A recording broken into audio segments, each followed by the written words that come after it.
లక్ష్మి ఎంతో తెలివిగా సహస్రాని పద్మాక్షిని బుట్టలో వేసుకుని వాళ్ళ నోటితోనే ఇంట్లోనే ఉండమని చెప్పిస్తుంది. ఇక దాంతో లక్ష్మి టాలెంట్ చూసి విహారీ షాక్ అవుతాడు. ఎవరు ఒప్పుకున్నా ఒప్పుకోకపోయినా నేను చెప్తున్నాను మహా, ఈరోజు నుండి నువ్వు ఇక్కడే ఉంటావు అని చెప్పి పద్మాక్షి తన నోటితోనే చెప్పడంతో అంబిక ఏం మాట్లాడలేకపోతుంది. ఇక ఆ తర్వాత లక్ష్మి ఎంతగానో ఆనందపడిపోతూ, అమ్మయ్య, మొత్తానికి ఏదో ఒకటి చేసి ఈ ఇంట్లో స్థానాన్ని అయితే సంపాదించుకున్నాను. ఇక మీదట కుటుంబాన్ని ఎలాగైనా సరే శత్రువుల నుండి కాపాడుకోవాలి, నా కొడుకుని కూడా దగ్గరుండి చూసుకోవచ్చు అని చెప్పి లక్ష్మి ఎంతగానో ఆనందపడిపోతూ ఉంటుంది. తర్వాత లక్ష్మి తనకిచ్చిన గదిని చూసుకుంటూ గతంలో ఆ గదితో తనకున్న అనుబంధాన్ని గుర్తు చేసుకొని ఎమోషనల్ అవుతూ ఉంటుంది. విహారీ గారు, గతంలో ఇదే గదిలో మన కష్ట సుఖాలను పంచుకొని సంతోషంగా గడిపే వాళ్ళమని చెప్పి లక్ష్మి గతంలో జరిగినవన్నీ కూడా గుర్తు చేసుకుంటుంది. ఇక ఇంతలో యమున లక్ష్మి దగ్గరికి వచ్చి, అమ్మ, ఈరోజు నుండి నువ్వు ఇక్కడే ఉండబోతున్నావంటే నాకు చాలా ఆనందంగా ఉందమ్మా. ఎందుకో గతంలో కోల్పోయిన సంతోషం ఏదో మళ్ళీ ఈ ఇంటికి తిరిగి వచ్చినట్టుగా అనిపిస్తుంది, మనసుకి ప్రశాంతంగా ఉంది అని చెప్పి యమున అంటూ ఉంటే, అప్పుడు నేనే మీకు థ్యాంక్స్ చెప్పాలండి. ఎవరూ లేని ఈ అనాథకు మీ ఇంట్లో చోటిచ్చారు, నిజంగా మీది ఎంతో గొప్ప మనసు అని చెప్పి లక్ష్మి అంటూ ఉంటే, అదేం లేదమ్మా, పిల్లల్ని నా కొడుకుని కాపాడావో, నీకు ఏమిచ్చినా కూడా తక్కువే, అటువంటిది ఈ ఇంట్లో నీకు కాస్తంత చోటు ఇవ్వలేమా అని చెప్పి యమున అంటూ ఉంటుంది. ఇక ఇంతలో పండు అక్కడికి వచ్చి, యమునమ్మ, వంట ఏం చేయమంటారు అని చెప్పి అడుగుతూ ఉంటే, అప్పుడు మీ పేరు పండునా అని చెప్పి లక్ష్మి అడుగుతూ ఉంటుంది. అవునమ్మా అని చెప్పి పండు అంటూ ఉంటాడు. అన్నయ్య, మీకు వంటలో నేను సాయం చేస్తాను పదండి అని చెప్పి లక్ష్మి అంటూ ఉంటుంది. ఇక దాంతో అచ్చం లక్ష్మిలాగే మహా కూడా అన్నయ్య అని పిలవడం చూసి పండు చాలా ఎమోషనల్ అవుతూ ఉంటాడు. ఏమైంది అన్నయ్య, ఎందుకు అలా చూస్తున్నావు, ఆ కన్నీళ్ళేంటి అని లక్ష్మి అడగడంతో అప్పుడు పండు, గతంలో ఈ ఇంట్లో లక్ష్మమ్మ ఉండేది, తను కూడా ఇలాగే ఎంతో ప్రేమగా నన్ను అన్నయ్య అని పిలిచేది, మీరు కూడా నన్ను అలాగే పిలిచేసరికి నాకు లక్ష్మమ్మ గుర్తుకు వచ్చింది అని పండు ఎమోషనల్ అవుతూ ఉంటే, అప్పుడు యమున కూడా లక్ష్మి గొప్పతనం గురించి చెప్తూ తన గురించి ఎంత మాట్లాడుకున్నా తక్కువే, తను మా ఇంట్లోకి వచ్చిన దగ్గర నుండి మా ఇల్లు ఎటువంటి కష్టాలు లేకుండా ఎంతో సంతోషంగా ఉండేది, ఎప్పుడైతే తను ఇంటి నుండి వెళ్ళిపోయిందో అప్పుడు మాకు ఈ కష్టాలు మొదలయ్యాయని చెప్పి యమున ఎమోషనల్ అవుతూ ఉంటే, ఇన్నేళ్ళు అవుతున్నా వీళ్ళంతా కూడా నన్ను ఎంత బాగా గుర్తుపెట్టుకున్నారో, నిజంగా వీళ్ళందరి అభిమానాన్ని నేను చాలా మిస్ అయ్యాను అని చెప్పి లక్ష్మి మనసులో బాధపడుతూ ఉంటుంది. సరే సరే, మీరు ఇలా బాధపడుతూ ఉంటే వంటకు ఆలస్యం అవుతుంది, పదన్నయ్య, నేను ఒక చెయ్యేస్తాను, చకచక వంటలన్నీ కూడా చేసేస్తాను అని చెప్పి లక్ష్మి పండుతో కలిసి కిచెన్లోకి వెళ్ళి చకచక అన్ని వంటలు కూడా వండేస్తూ ఉంటుంది. తరువాత అందరినీ కూడా డైనింగ్ టేబుల్ దగ్గరికి పిలుస్తుంది. అందరూ డైనింగ్ టేబుల్ దగ్గరికి వచ్చి కూర్చుంటారు. ఇక అప్పుడు అక్కడ టేబుల్ మీద పెట్టున్న ఐటమ్స్ని చూసి, ఏంటి ఈరోజు వంటలన్నీ గుమ్మగుమ్మలాడిపోతున్నాయి అని చెప్పి సహస్ర, పద్మాక్షి ఇద్దరు కూడా అంటూ ఉంటారు. ఈరోజు మహా అమ్మే నాకు సాయం చేసింది, వంటలన్నీ కూడా తనే వండేసింది అని చెప్పి పండు అంటూ ఉంటాడు.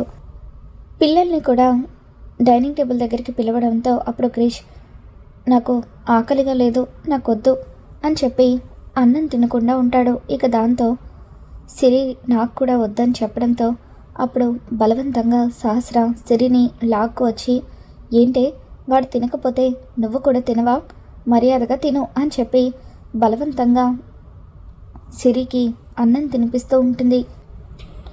వంటలన్నీ అదిరిపోయాయి మహా అని చెప్పి సహస్ర పొగుడుతుంటే అప్పుడు పద్మాక్షి కూడా అవును మహా, చాలా బాగా వండావు, చాలా టేస్టీగా ఉన్నాయి అని చెప్పి అంటూ ఉంటే ఇదంతా వింటున్న అంబికకు ఒళ్ళు మండిపోతూ ఉంటుంది. అసలు ఎవరిది, ఎందుకు ఎవరిని కూడా దగ్గరికి రానివ్వని పద్మాక్షి అక్క కూడా దీన్ని నెత్తిన పెట్టుకుంటుంది. ఇది మామూలుది కాదు, అసలు ఇది ఎవరు ఏంటో కనిపెట్టాలి. నేను చేసే ప్రతి పనికి కూడా ఇది అడ్డుపడుతూనే ఉంది. ఇది ఎవరో తెలుసుకున్న తర్వాత ముందు దీన్ని పైకి పంపించాలని చెప్పి అంబిక అనుకుంటుంది. సిరి సహస్ర బలవంతంగా భోజనం తినిపించడంతో అప్పుడు భోజనం తినేసి క్రిష్ దగ్గరికి వెళ్ళి, క్రిష్, ఈరోజు మహా ఆంటీయే వంట చేశారట, వంటలన్నీ కూడా చాలా బాగున్నాయి, అచ్చం ఏంజల్ ఆంటీ చేసిన వంటల్లాగే ఉన్నాయి, నువ్వు కూడా తిందు రా క్రిష్ అని చెప్పి సిరి ఎంతగానో బతిమలాడుతుంది. వద్దు ప్లీజ్ సిరి, నన్ను ఒంటరిగా వదిలే, మా అమ్మ నాకు చాలా గుర్తుకు వస్తుంది అని చెప్పి ఎవరు తినమని చెప్పినా కూడా క్రిష్ అలా భోజనం చేయకుండా కూర్చుండిపోతాడు. ఇక దాంతో లక్ష్మి సిరి దగ్గరికి వచ్చి, సిరి నేను క్రిష్కి తినిపిస్తాను అని చెప్పి ప్లేట్ తీసుకొని క్రిష్ దగ్గరికి వస్తుంది. భోజనం తిని క్రిష్ అని చెప్పి లక్ష్మి అంటూ ఉంటే, నాకు వద్దంటే మా అమ్మ నాకు చాలా గుర్తొస్తుంది, అస్సలు అన్నం తినాలని లేదు అని చెప్పి అంటూ ఉంటే అప్పుడు లక్ష్మి క్రిష్కి ఎలాగైనా సరే భోజనం తినిపించాలని చెప్పి, చూడు క్రిష్, నువ్వు ఇలా అన్నం తినకుండా బాధపడితే ఎప్పుడైనా మీ అమ్మ ఎదురుపడినప్పుడు నువ్వు నీరసంగా ఉంటే నిన్ను చూసి తను కూడా చాలా బాధపడుతుంది. నువ్వు ఇప్పుడు భోజనం చేస్తేనే కదా స్ట్రాంగ్గా సూపర్ హీరోలాగా ఉంటావు. మరి మీ అమ్మకు నువ్వు సూపర్ హీరోలాగా ఉంటేనే తను కూడా సంతోషపడుతుంది కదా అని చెప్పి లక్ష్మి అంటూ ఉంటుంది. ఇక దూరం నుండి ఇదంతా కూడా విహారీ చూస్తూ ఉంటాడు. అవును, నేను సూపర్ హీరోలాగా ఉంటేనే అమ్మకు ఇష్టం అని చెప్పి క్రిష్ అంటూ ఉంటే, అలా అయితే మరి నువ్వు ఈ భోజనం తినాలి, చాలా స్ట్రాంగ్ అవ్వాలి, అప్పుడే మీ అమ్మ నీకు ఎదురు పడినప్పుడు నిన్ను చూసి ఎంతగానో మురిసిపోతుంది, చాలా హ్యాపీగా ఫీల్ అవుతుంది అని అంటూ ఉంటే, నిజంగా నేను హ్యాపీగా ఉంటే అమ్మ కూడా హ్యాపీగా ఉంటుందా అని క్రిష్ అడుగుతాడు. అవును, తప్పకుండా హ్యాపీగా ఉంటుంది అని చెప్పి అంటూ ఉంటే, అయితే తినిపించండి నేను తింటాను అని చెప్పి అలా లక్ష్మి తినిపించే భోజనం మొత్తం కూడా క్రిష్ తింటూ ఉంటాడు. లక్ష్మి చకచక భోజనం తినిపించడంతో ఈ మహాకి మామూలు టాలెంట్ లేదు అని చెప్పి విహారీ మనసులో అనుకుంటాడు. క్రిష్కి భోజనం తినిపించేసిన తర్వాత లక్ష్మి దగ్గరికి విహారీ వస్తాడు. చాలా థ్యాంక్స్ మహా అండ్ సారీ అని చెప్పి అంటూ ఉంటే, ఏంటి బాస్ మీరు నాకు సారీ చెప్తున్నారా అని లక్ష్మి అడుగుతూ ఉంటుంది. అవును, ఉదయం నేను నిన్ను అపార్థం చేసుకున్నాను, లొడ వాగుడుకాయలాగా మాట్లాడుతూ ఉంటే నీ గురించి నేను తప్పుగా అర్థం చేసుకున్నాను, కానీ ఈరోజు నువ్వు పిల్లల్ని కాపాడావు, ఇంట్లో వాళ్ళందరితో చక్కగా కలిసిపోయావు అని చెప్పి విహారీ అంటూ ఉంటే, ఏంటి బాస్ మీరు నన్ను తిడుతున్నారా పొగుడుతున్నారా, లొడ వాగడం ఏంటి, నేను ప్రతి ఒక్కరితోనూ అలాగే ఉంటాను అని చెప్పి లక్ష్మి అంటూ ఉంటుంది. చూడండి, మీరు నన్ను ఇంట్లో ఉండనిస్తున్నారు కదా అని చెప్పి నాకు జీతం ఇవ్వకుండా ఉండేరు, దానికదే దీనికిదే, ఇంట్లో ఉంటున్నందుకు నేను మీకు చిన్న చిన్న పనులు కూడా చేసి పెడతానులేండి, అందుకోసమని నా జీతం ఏమీ కట్ చేయకండి అని చెప్పి లక్ష్మి అంటూ ఉంటే, సరే కట్ చేయంలే అని చెప్పి విహారీ అంటూ ఉంటాడు. మరోవైపు సహస్రకు పురుడు పోసిన డాక్టర్ పద్మాక్షికి ఫోన్ చేస్తుంది. ఏంటి డాక్టర్, ఎప్పుడో మా సహస్రకు డెలివరీ చేసినప్పుడు మాట్లాడారు, మళ్ళీ ఇన్నేళ్ల తర్వాత అని చెప్పి పద్మాక్షి అంటూ ఉంటే, ఏం చేయమంటారు మేడం, అవసరం అటువంటిది, నాకు ఇప్పుడు డబ్బు అవసరం చాలా ఉంది, అందుకే మీరు ఒక 25 లక్షల రూపాయలు నా అకౌంట్లోకి వేస్తారేమోనని కాల్ చేశాను అని చెప్పి డాక్టర్ అంటూ ఉంటే, ఏంటి 25 లక్షలా అని చెప్పి పద్మాక్షి షాక్ అవుతూ ఉంటుంది. ఇక దాంతో డాక్టర్ మాట్లాడుతూ, నేనున్న పరిస్థితి అటువంటిది, అర్థం చేసుకోండి, ఆ రోజు లక్ష్మి బిడ్డను తీసుకువచ్చి సహస్రకు పుట్టినట్టుగా మీరు అందరినీ నమ్మించారు, అందుకు నేను కూడా ముఖ్య పాత్ర పోషించాను. విహారీ గారికి ఈ నిజం చెబితే ఆయన కూడా నాకు డబ్బులు ఇస్తారు. కానీ చెబితే ఏమవుతుందో మీకు కూడా తెలుసు కదా, అందుకే అక్కడ దాకా తెచ్చుకోరని నేను అడిగిన 25 లక్షలు ఇస్తారని అనుకుంటున్నాను అని చెప్పి డాక్టర్ బ్లాక్మెయిల్ చేస్తూ ఉంటుంది.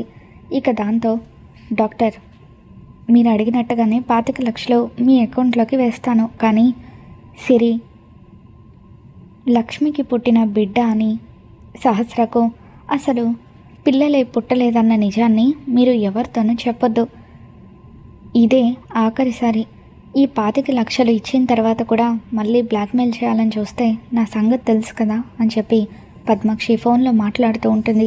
ఇక దాంతో అప్పుడే అటువైపుగా వచ్చిన లక్ష్మి పద్మాక్షి మాటలు విని ఒక్కసారిగా షాక్ అవుతూ ఉంటుంది.